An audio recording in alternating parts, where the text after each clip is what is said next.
मुख्यमंत्री योगी आदित्यनाथ जो मुख्यमंत्री रहते हुए बीते 5 सालों में 42 बार जिन्होंने अयोध्या का दौरा किया, राम मंदिर का भव्य निर्माण चल रहा है, तो वहीं हर छोटी दिवाली के मौके पर भव्य कार्यक्रम का आयोजन भी उनकी ओर से कराया जाता रहा। अब खबर यह है कि चुनाव समिति की ओर से मुहर लग गई है। मुख्यमंत्री योगी आदित्यनाथ अयोध्या से चुनाव लड़ेंगे। इन सब के बीच बीजेपी को उत्तर प्रदेश में झटके पर झटका लग रहा है, क्योंकि एक के बाद एक पतझड़ से लग गई है, जब कई ऐसे नेता हैं जो लगातार दल बदल कर रहे हैं, यानी कि बीजेपी का साथ छोड़कर समाजवादी पार्टी का दामन थाम रहे हैं। अब आगे क्या होगा यह अपने आप में महत्वपूर्ण है, लेकिन फिलहाल तस्वीरें मुख्यमंत्री योगी आदित्यनाथ की रामलला के दर पर जाकर वहां पर चुनावी हाजिरी लगाएंगे मुख्यमंत्री, क्योंकि अब तक तो 1998 से लगातार 2017 तक बतौर सांसद वो गोरखपुर को रिप्रेजेंट करते रहे हैं। गोरखपुर से सांसद रहे। 2017 में जब बीजेपी की प्रचंड बहुमत के साथ सरकार बनी तो 325 सीटों वाले इस एनडीए गठबंधन के वो मुख्यमंत्री बने। लेकिन अब खबर है कि पहली बार विधानसभा का चुनाव लड़ेंगे मुख्यमंत्री योगी, और इसके लिए बकायदा अयोध्या की सीट फाइनल की गई है, और अयोध्या के जरिए अपने हिंदुत्व को लेकर और भगवान श्री राम को लेकर एक बहुत बड़ा मैसेज देने की कोशिश यहां पर भारतीय जनता पार्टी की। राम नाम संजीवनी ज्ञान सुधा सुखधाम, रघुवर दया निधान को सुमिरो आठों याम। राम की नगरी में बंटने लगी मिठाइयाँ, संत महंत देने लगे बधाइयाँ, तो चौक पुराओ मंगल गाओ, क्योंकि ऐसी खबर आई है कि राम के सबसे बड़े भक्त राम की नगरी से चुनाव लड़ने की तैयारी कर रहे हैं। योगी आदित्यनाथ के अयोध्या से चुनाव लड़ने की पूरी तैयारी है, बस औपचारिक ऐलान बाकी है।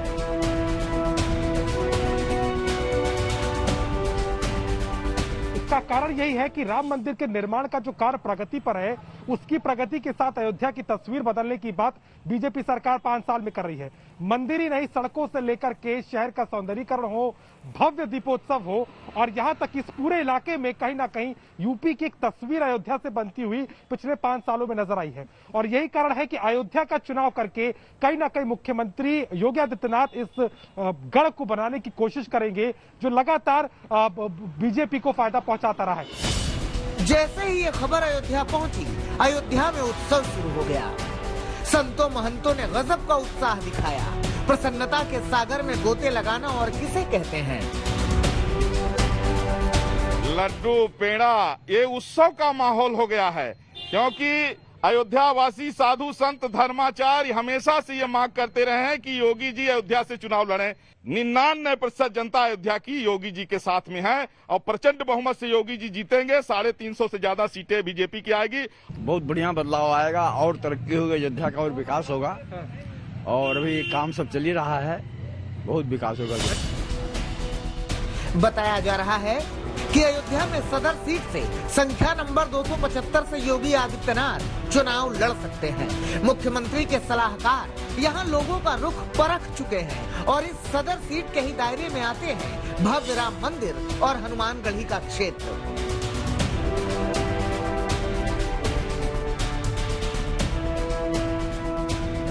अगर यहाँ से आते हैं चुनाव लड़ने के लिए, घोषणा होती है, तो उनका भव्य स्वागत किया जाएगा, और यहाँ पर सब लोग मिल करके उनको भारी मतों के साथ जिताने का काम किया जाएगा। सब लोग 100% हमको वोट दें, और इसमें से बहुत सारे मुसलमान ऐसे हैं जो भारतीय जनता पार्टी को वोट देंगे। तो कहने के लिए भले ही सरकार लखनऊ से चलती रही, लेकिन योगी को भक्ति की शक्ति अयोध्या से मिलती रही। वो अयोध्या आते रहे, शीश झुकाते रहे, राम के जयकारे लगाते रहे। मतलब यूं समझिए कि जो रिश्ता गोरखपुर से योगी आदित्यनाथ का रहा है, वैसा ही रिश्ता अयोध्या से बंधने जा रहा है। योगी जी खुद सोचते हैं कुछ कि मैं जैसे गोरखपुर हमेशा से रहा, लोग सोचेंगे कि शायद गोरखपुर से लड़े, लेकिन अयोध्या और मथुरा दोनों जगह प्रतीक्षा हो रही है। मैं क्या कह रहा हूँ ना, पार्टी मुझे जहां से कहेगी मैं वहां से चुनाव लड़ूंगा। सवाल ये है कि चुनाव लड़ रहे हैं ना, चुनाव लड़ने के लिए जाएंगे, चुनाव लड़। सच्चाई भी तो यही है कि अयोध्या से योगी आदित्यनाथ का चुनाव लड़ना बीजेपी की राजनीति को रास आने वाला फैसला होगा, क्योंकि अयोध्या सिर्फ एक सीट नहीं है, बल्कि हिंदुत्व की वो धुरी है जहां से दशकों तक बीजेपी राजनीतिक ऊर्जा पाती रही है और ऊर्जा मिलती रही है, इसलिए अयोध्या का कायाकल्प भी होता रहा है।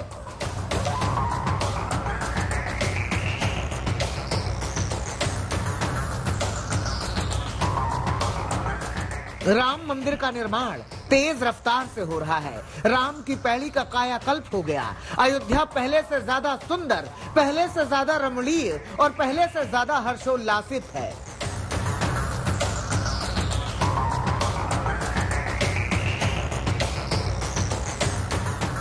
तो यूं समझिए कि अयोध्या के आंगन से एक नए राजनीतिक प्रस्थान का प्लान बीजेपी शायद पहले ही कर चुकी थी।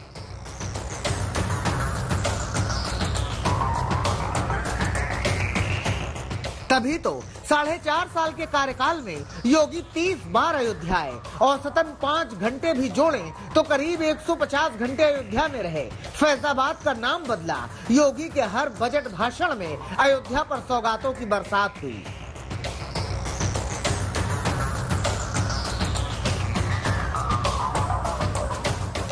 इतना ही नहीं, अयोध्या से योगी का चुनावी समर में उतरना बीजेपी के लिए एक तीर से कई निशाने जैसा होगा। मसलन काशी में मोदी तो अयोध्या में योगी। हिंदू आस्था के 2 बड़े केंद्र सीधे सीधे बीजेपी से जुड़ जाएंगे। बीजेपी के एजेंडे में ये तो पहले से ही रहे हैं। योगी के चुनाव लड़ने से एक बड़ा राजनीतिक संदेश भी जाएगा। सबसे बड़ा संदेश ये कि हिंदुत्व का सियासी मुद्दा और मजबूत होगा। योगी लड़े तो अयोध्या से जुड़े दर्जन भर जिलों पर सीधा असर होगा। अवध क्षेत्र की करीब 82 विधानसभा सीटों पर सीधा असर हो सकता है और अयोध्या से लड़ने वाले दांव का असर पूर्वांचल तक हो सकता है। याद करिए, 2017 में अयोध्या के पड़ोसी जिले अंबेडकर नगर, आजमगढ़, जौनपुर और रायबरेली में बीजेपी बेहतर सफलता हासिल नहीं कर सकी थी, लेकिन अयोध्या में योगी की मौजूदगी सारे समीकरण बदलने की क्षमता रखती है। और वैसे भी बीजेपी के राजनीतिक विकास में अयोध्या का योगदान कैसे भुलाया जा सकता है। बीजेपी का राम मंदिर आंदोलन और 1989 के लोकसभा चुनाव में 2 से 86 सीटों तक बीजेपी के पहुंच जाने के पीछे अयोध्या का ही हाथ था। अब योगी का अयोध्या से नया अध्याय शुरू होने वाला है और अयोध्या मगन है। अयोध्या से अभिषेक मिश्रा के साथ आज तक ब्यूरो। क्या राम जी करेंगे बेड़ा पार, इसे मुद्दे को लेकर चर्चा की शुरुआत हम करेंगे। कई खास मेहमान जुड़ चुके हैं, उनका परिचय आपसे करवा देती हूं। सैयद जफर इस्लाम साहब, राष्ट्रीय प्रवक्ता और राज्यसभा सांसद, भारतीय जनता पार्टी के हमारे साथ जुड़े हुए हैं। समाजवादी पार्टी के नेता अभिषेक सिंह सोम हमारे साथ जुड़ चुके हैं। प्रवक्ता कांग्रेस की साधना भारती इस वक्त हमारे साथ मौजूद हैं। बीएसपी की ओर से फैजान खान हमारे साथ जुड़ चुके हैं। प्रवक्ता डॉक्टर विशाल मिश्रा, संघ के जानकार भी हमारे साथ जुड़े हुए हैं। लेकिन सबसे पहले आपसे ही सैयद जफर इस्लाम शुरुआत करते हुए, राम जी करेंगे बेड़ा पार एक ऐसे वक्त में जब बीजेपी में भगदड़ का दौर जारी है, एक के बाद एक नेता भागते हुए जाकर साइकिल की सवारी कर ले रहे हैं, मिलेगा राम जी का आशीर्वाद ऐसे मौके पर? देखिए, पूरा आशीर्वाद है, पूरे प्रदेश की जनता का आशीर्वाद है। और प्रदेश की जनता बराबर से चाहती थी, सिर्फ अयोध्या की नहीं बल्कि पूरे प्रदेश की जनता के वो अयोध्या से इलेक्शन लड़े। और अब अगर हमारे जो पार्लियामेंट्री बोर्ड उस पर मुहर लगा देती है और ऐसा फैसला लेती है, तो आप ये समझिए एक हर्ष का विषय होगा पूरे प्रदेश की जनता का। और प्रदेश की जनता को पूरे तौर से विश्वास प्राप्त है योगी जी का। इसलिए मुझे इसमें कहने में कोई गुरेज नहीं कि पिछले बार का जो हमारा जो 325 गठबंधन के साथ जो सीटें आई थी, इस बार हम 350 क्रॉस कर जाएंगे। सिर्फ इस वजह से 25-30 से 50 सीटें और बढ़ जाएंगी के योगी जी वो अयोध्या से लड़ रहे इलेक्शन। इसलिए कि सबकी कोशिश थी, सबके बार बार कहा था या तो मथुरा से लड़िए या तो अयोध्या से लड़िए, लेकिन ज्यादातर लोगों का ये कहना था कि अयोध्या से लड़े। ऐसी चाहत प्रदेश की जनता की है। और प्रदेश की जनता के आपको मालूम है कि भारतीय जनता पार्टी का हर कार्यकर्ता जनता के सामने समर्पित होता है, जनता के लिए सेवा करता है। इसलिए पूरे तौर से राम जी के साथ साथ वहां प्रदेश की जनता का भी पूरा समर्थन प्राप्त होगा। और उनके आशीर्वाद से भारतीय जनता पार्टी प्रचंड बहुमत से सिर्फ योगी जी वहां से जो है सिर्फ हिंदू का नहीं मुस्लिम का भी वोट लेंगे। और पूरे प्रदेश में सारे समाज का वोट लेकर 350 सीटों से जाते रहे। ठीक है, और देखिए इस बात की गंभीरता को समझिए कि मुख्यमंत्री योगी अगर अयोध्या से चुनाव लड़ते हैं तो इसका असर न सिर्फ अवध की तमाम सीटों पर बल्कि समूचे पूर्वांचल पर भी पड़ेगा, क्योंकि 2.5 से 3 घंटे में बाई कार आप गोरखपुर से अयोध्या पहुंच जाएंगे, इतने ही घंटे में आप लखनऊ से अयोध्या पहुंच जाएंगे, बगल में अमेठी की सीट भी है, तो इसको हल्के में लेने की कोशिश समाजवादी पार्टी नहीं करे। किस तरह से देख रहे हैं आप अयोध्या से योगी के चुनाव लड़ने की खबर को? मुझे लगता है चित्रा जी, माननीय मुख्यमंत्री योगी आदित्यनाथ जी अयोध्या से लड़े, मथुरा से लड़े, लखनऊ से लड़े या काशी से लड़े, उत्तर प्रदेश की जनता ने ये निर्णय ले लिया है कि 2022 में उनको एक नेतृत्व में सरकार चाहिए, जो अखिलेश यादव जी सरकार बनाने जा रहे हैं। आप देख लीजिए 2017 से अब तक ये तमाम, इनके पास कोई विकास का कोई मुद्दा नहीं है। जबरन धर्मांतरण और इस तरह के लिंचिंग वाले, आप देख लीजिए इंस्पेक्टर सुबोध कुमार सिंह की हत्या हुई बुलंदशहर हिंसा में, उनके नेताओं को इन्होंने एक ब्लॉक प्रमुख बना दिया, जिला पंचायत सदस्य बना दिया। बड़े शर्म की बात है, ये तो दंगाइयों की सरकार है साहब। ये जितने भी मुजफ्फरनगर दंगे के आरोपी थे, इन्होंने उनको केंद्र में मंत्री बनाया, प्रदेश में कैबिनेट में जगह दी, विधायक बनाया। तो उत्तर प्रदेश की जनता को विकास चाहिए, धर्म के नाम पे वो हिंदू मुस्लिम के कार्ड में नहीं फंसना चाहती है। और हम सब लोगों ने, प्रदेश की जनता और ये सब लोग, जितने लोग समाजवादी परिवार में शामिल हो रहे हैं और जो भारतीय जनता पार्टी से एक तरफा उनसे मतलब उनका वहां पे इस्तीफा देके समाजवादी परिवार में शामिल हो रहे हैं, तो क्योंकि वो जनता के बीच में जाकर जनता के लिए काम नहीं कर पाए। बड़े दुख की बात है, वो जमीनी नेता थे, तो ये इनकी पार्टी में भगदड़ मची हुई है। अभी भारत सरकार के कई केंद्रीय मंत्री भी पार्टी में आना चाहते हैं और केंद्रीय नेतृत्व इसमें निर्णय करेगा कि उनको लिया जाए ना लिया जाए। और ठीक है, दावे तो बड़े बड़े हैं, अब आगे क्या होगा? साधना भारती जी, मैं आपके पास आऊंगी, लेकिन जफर इस्लाम साहब पहले वो कह रहे हैं कि काम गिनाने के लिए है नहीं, तो अब यही गिनाते फिरेंगे कि उनके नेता कहां से चुनाव लड़ रहे हैं। बोलिए सैयद जफर इस्लाम साहब। देखिए, दो चीजें हैं।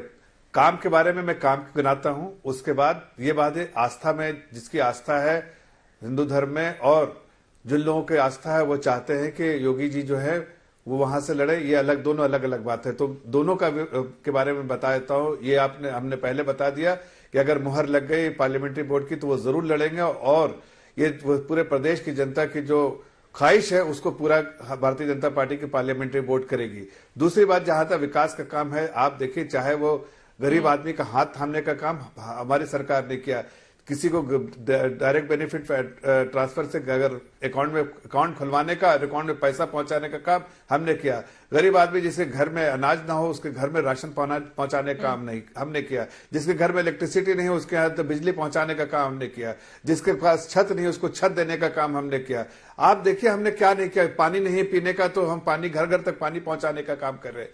सड़क नहीं तो घर गांव तक सड़क बनाने का काम कर रहे हैं, और साथ साथ तेजी से प्रदेश को विकास का रास्ता ला रहे हैं, ताकि जो वहां गुंडागर्दी की सरकार थी, अब लॉ एंड ऑर्डर जो है बिल्कुल कंट्रोल में है और एक आम नागरिक सुरक्षित महसूस करता है। इसलिए वहां पर निवेश भी हो रहा है, विकास भी हो रहा है। इसलिए आज आप देखिए ईज ऑफ डूइंग बिजनेस पे प्रदेश का नंबर जहां 17-18 नंबर से 2 नंबर पे पहुंच गया, और जो बाहर निवेशक जो है निवेश भी कर रहे हैं, उससे सब एक ही समझ में आता है कि प्रदेश की सरकार से लोग खुश हैं और निवेशक भी खुश है, और तेजी से जो डेवलपमेंट हो रहा है, विकास हो रहा है, उससे आम नागरिक, गरीब नागरिक जो है उससे फायदा। और भी सवाल हैं आपसे, आगे मैं पूछूंगी। ठीक है, मैं समझ गया आपकी बात। साधना भारती जी हमारे साथ कांग्रेस पार्टी की प्रवक्ता जुड़ी हुई हैं। आज कांग्रेस पार्टी ने अपनी सूची भी जारी कर दी है, 50 महिलाओं को टिकट दिया गया है। साधना भारती जी, मेरा सीधा सा सवाल है, अयोध्या मुख्यमंत्री योगी आदित्यनाथ जिस तरह से गए हैं और वहां पर ताबड़तोड़ विकास के कामकाज हुए हैं, यकीनन उसका असर तो पड़ेगा ही ना, क्योंकि हिंदुत्व को लेकर भी और विकास को लेकर भी एक बड़ा मैसेज बीजेपी वहां से उस जमीन से देना चाहती है।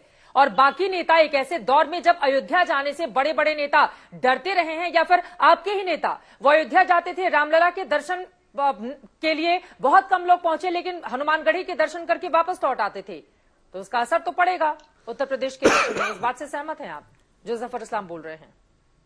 नहीं, मैं बिल्कुल सहमत नहीं हूँ आदरणीय चित्रा दी। देखिए, सब जानते हैं कि चुनाव आते ही भाजपा में जाति और धर्म को धंधा बनाने के सब प्रबंध हो जाते हैं, और सत्ता की खुरचन चाटने के लिए भाजपा में तो कुछ नेवलों के भी सांपों से संबंध हो जाते हैं।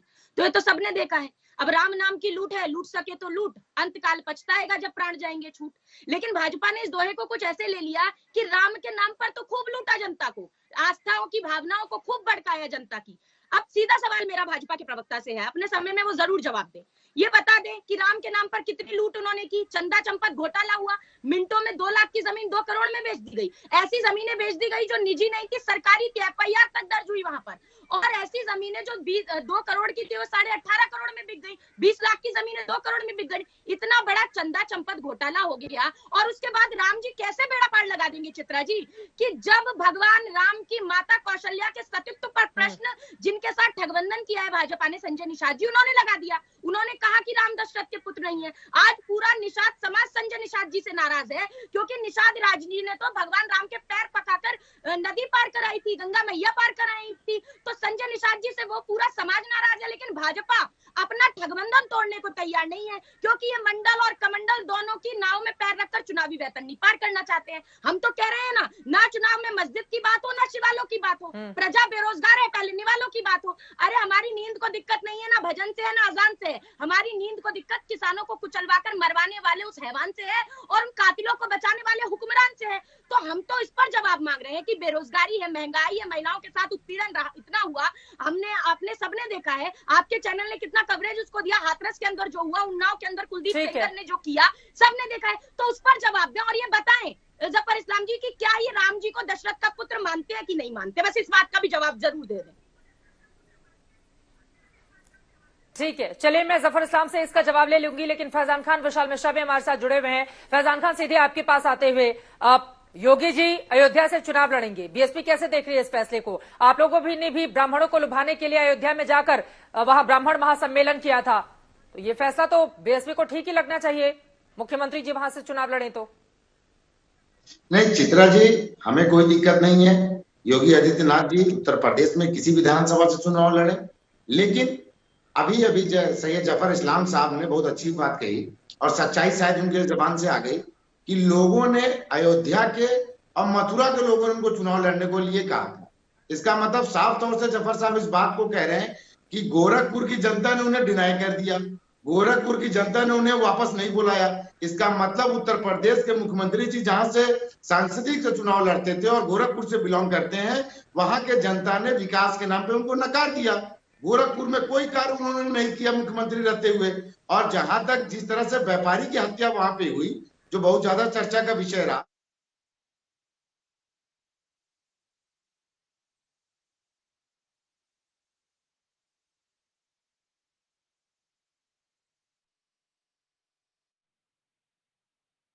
अपने दर्शकों को हम दिखा रहे हैं प्रधानमंत्री नरेंद्र मोदी की जो मुख्यमंत्रियों के साथ बैठक, इस तस्वीर के बारे में आगे भी हम चर्चा करेंगे। प्रधानमंत्री नरेंद्र मोदी की तमाम मुख्यमंत्रियों के साथ ये बैठक लगातार जारी है। कोरोना का खतरा जैसे बढ़ता हुआ चला जा रहा है, उसके मद्देनजर आज की ये बैठक काफी ज्यादा महत्वपूर्ण, क्योंकि इस बैठक में समीक्षा की जा रही है। फैजान साहब, अपनी बात को आप आगे बढ़ाइए।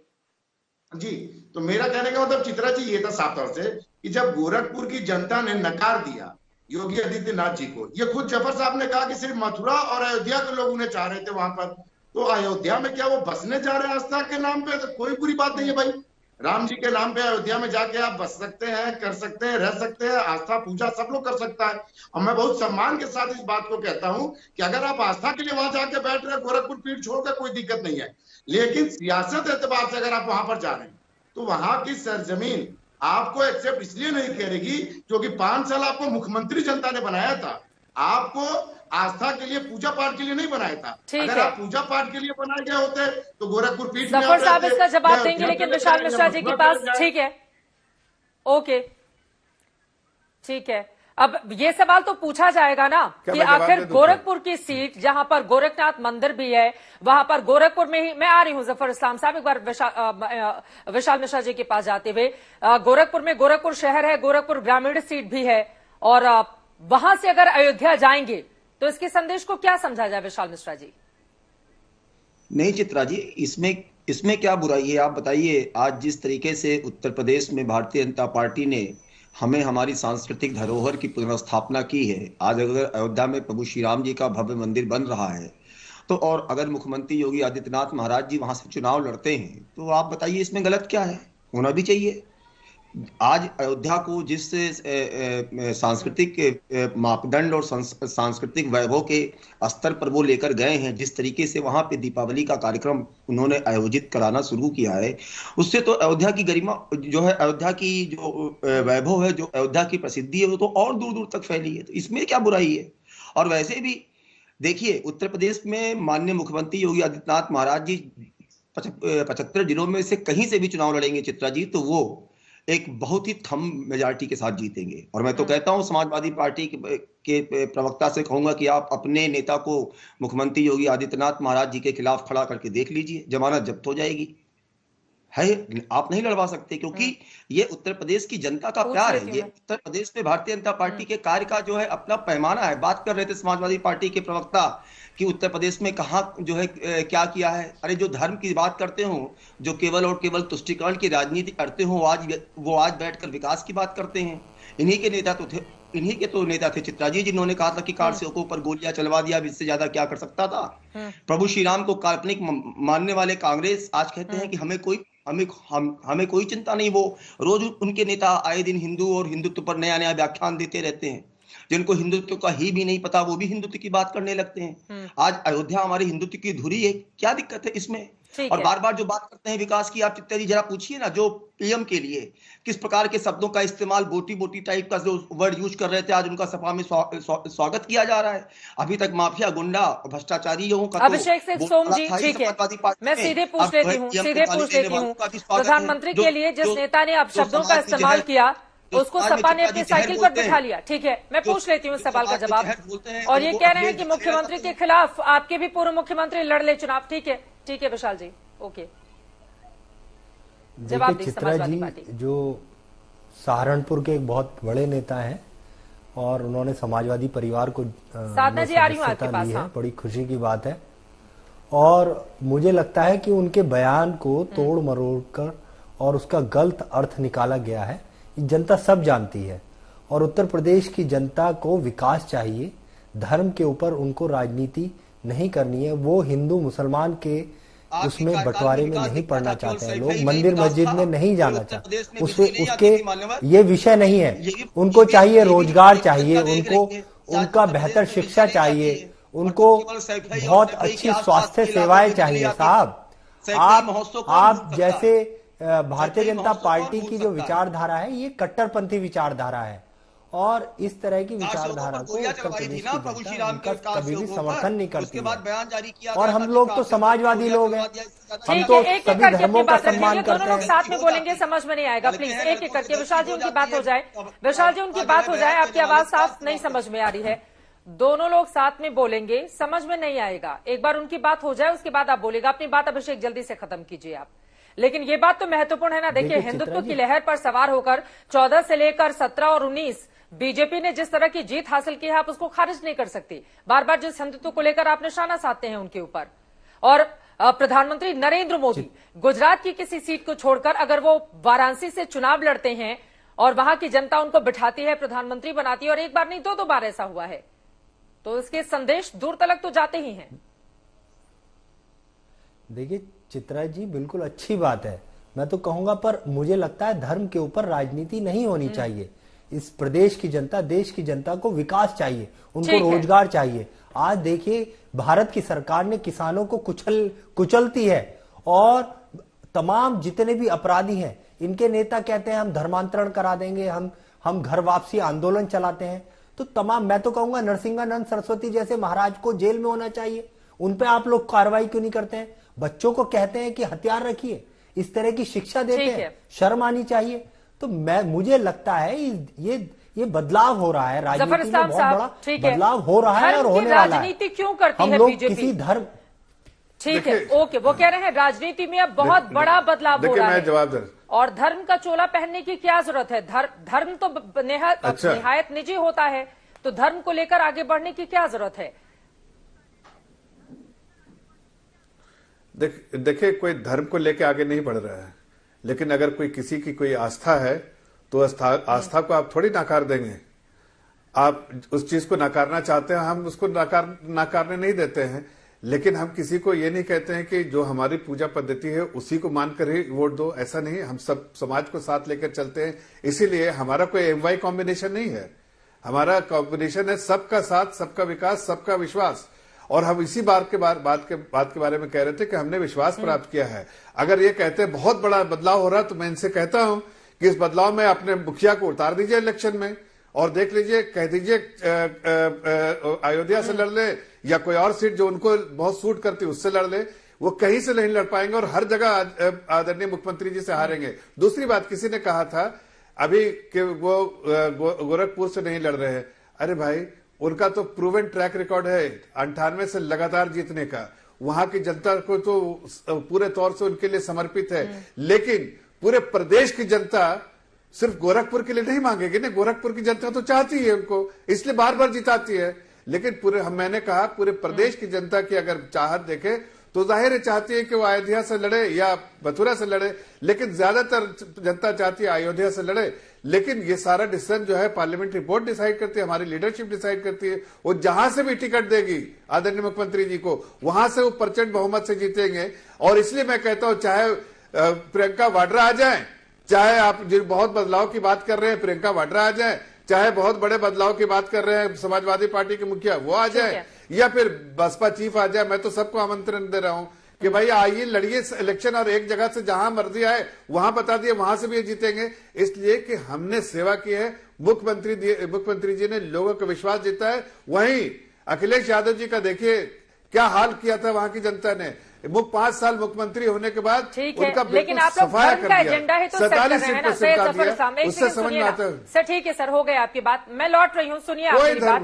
ठीक है, 47 सीट पर 2012 में बीजेपी भी थी, जिसके बाद वो 325 पर पहुंची भी थी। लेकिन मेरा सीधा सा सवाल है, सर सुनिए ना, मेरा सवाल सुन लीजिए। मेरा सीधा सा सवाल है, अगर आप एक भी शहर आप एक मॉडल के तौर पर, विकास के तौर पर प्रदेश के सामने आप रखना चाहें कि ये ऐसा शहर है जिसको हमने डेवलप करके दिखा दिया और यहां से योगी जी चुनाव लड़ेंगे, ये बात तो सच है कि अयोध्या में श्री राम का मंदिर बन रहा है सुप्रीम कोर्ट के आदेश के बाद, जिसका जिक्र बार बार विपक्षी दलों के नेताओं की ओर से किया जाता है कि बीजेपी बेवजह श्रेय लेने की कोशिश करती है।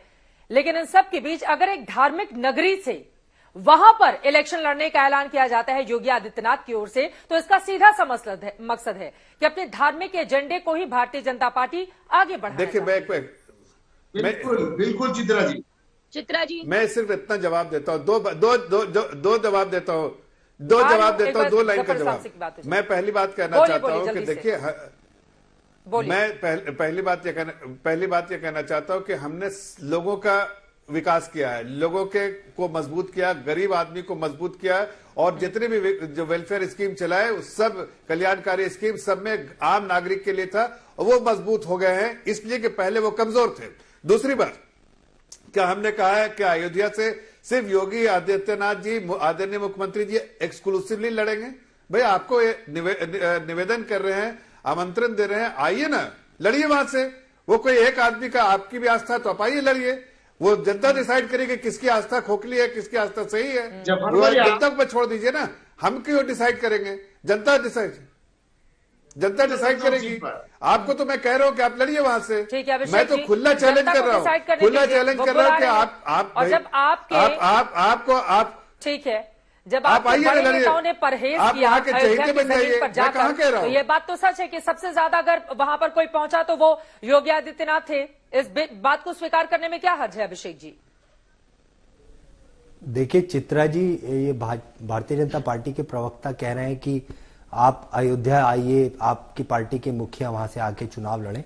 मैं कहता हूं हमारी पार्टी के मुखिया तो बहुत बड़ी बात है, अगर उनका एक कार्यकर्ता, और हम ठाकुर अभिषेक सोम, हम क्षत्रिय हैं, मुझे लगता है कि माननीय मुख्यमंत्री जी की जमानत जब्त हो जाएगी। आप समझ रहे हैं, वो उनकी इतनी बड़ी शख्सियत, आप उत्तर प्रदेश के किसी भी विधानसभा चुनाव में, उत्तर प्रदेश के किसी भी सीट से वो चुनाव लड़ेंगे, तो मुझे लगता है उनको, सुन लीजिए, मुझे लगता है सुन लीजिए, सुनने का भी क्षमता रहे। अरे सुन लीजिए, आप अपनी हैसियत से ज्यादा, अरे हमारी है, हमारी है, सुन लीजिए, मैं बता रहा हूँ, चादर से आप सुन लीजिए, सादर से कह रहा हूं। हम तो कहते हैं मोदी जी, अगर आपको इतना, अगर उसको नुकसान होता है। सुन लीजिए, आप मुझे लगता है सुनने की क्षमता रखें, आप सुनने की क्षमता रखें, सुनने की क्षमता रखें। आपको मैं आपसे अनुरोध कर रहा हूं, सोचने की क्षमता गई।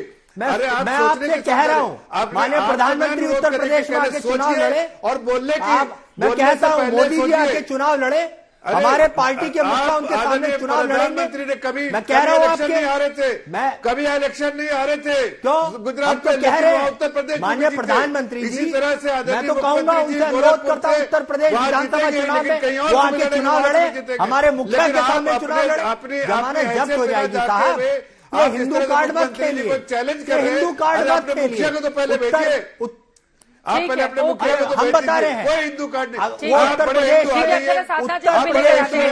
हम तो कहेंगे माननीय प्रधानमंत्री जी आगे चुनाव लड़ेंगे। आगे बढ़ते हुए साधना माननीय प्रधानमंत्री जी उत्तर प्रदेश में ये बात तो सच है ना साधना जी कि मुख्यमंत्री के नाम ये रिकॉर्ड तो है कि गोरखपुर में 1998 से पहली बार वो चुनावी मैदान में गया और लगातार जीतकर लोकसभा पहुंचे और हर बार उनका मार्जिन बढ़ता ही रहा।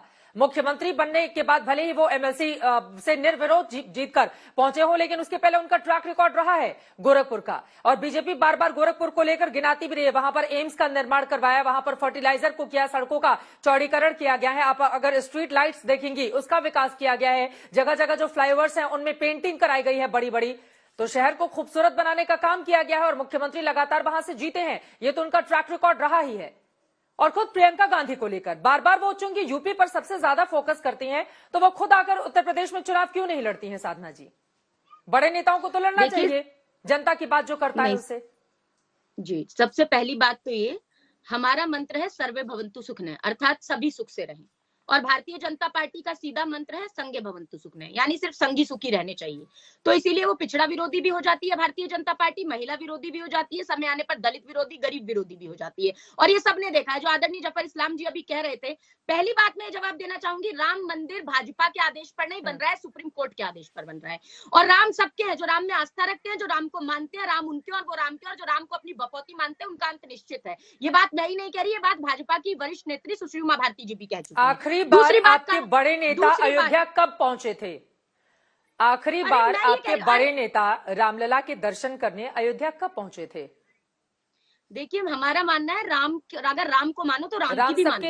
अगर राम नहीं, राम तो दर्शन करने कब तो राम को मान नहीं, क्या दर्शन सिर्फ दर्शन मात्र से राम मिलेंगे क्या? राम नहीं मिलते ईटा और गारम में, राम मिले निर्धन की अरशुधारा में, राम मिले वचन निभाती आयु को। क्या इन्होंने कोई वचन निभाया? राम मिले हैं घायल पड़े जटायु को। और राम नहीं मिलते झूठे वादों के डेरों में, राम मिलते हैं शबरी के मीठे बेरों में। तो मुझे ये लगता है कि भारतीय जनता पार्टी को ये समझना चाहिए। अभी विशाल मिश्रा जी कह रहे हैं ये कैसे हिंदुत्व की बात कर रहे हैं? अरे मैं 2.5 वर्ष की उम्र से आध्यात्मिक प्रवचन देती हूँ, आपके सर्टिफिकेट की आवश्यकता नहीं है मुझे। और आप मुझे बता दीजिए, राम से रामवादी होता है, रामत्ववादी होता है क्या? कृष्ण से कृष्णवादी होता है, कृष्णत्ववादी नहीं होता। गांधी से गांधीवादी होता है, गांधीत्ववादी नहीं होता। ऐसे हिंदू से हिंदूवादी तो होता है, लेकिन हिंदुत्ववादी कदापि नहीं होता। हिंदुत्ववादी तो यह लोकतांत्रिक प्रजाति है जो हिंसक है, छांटने बांटने काटने का काम करते हैं और वोट के लिए वोट जीवी बन जाते हैं। ये रामवादी नहीं हो सकते, घृणा नफरत और द्वेष फैलाने वाले। ये वोटवादी हो सकते हैं, रावणवादी हो सकते हैं। एक अंतिम सवाल मैं पूछती हूँ जफर इस्लाम जी से, उन्होंने मुझे जवाब नहीं दिया इस बात का। वो ये बताएं कि क्या वो राम जी को दशरथ का पुत्र मानते हैं कि नहीं? और अगर मानते हैं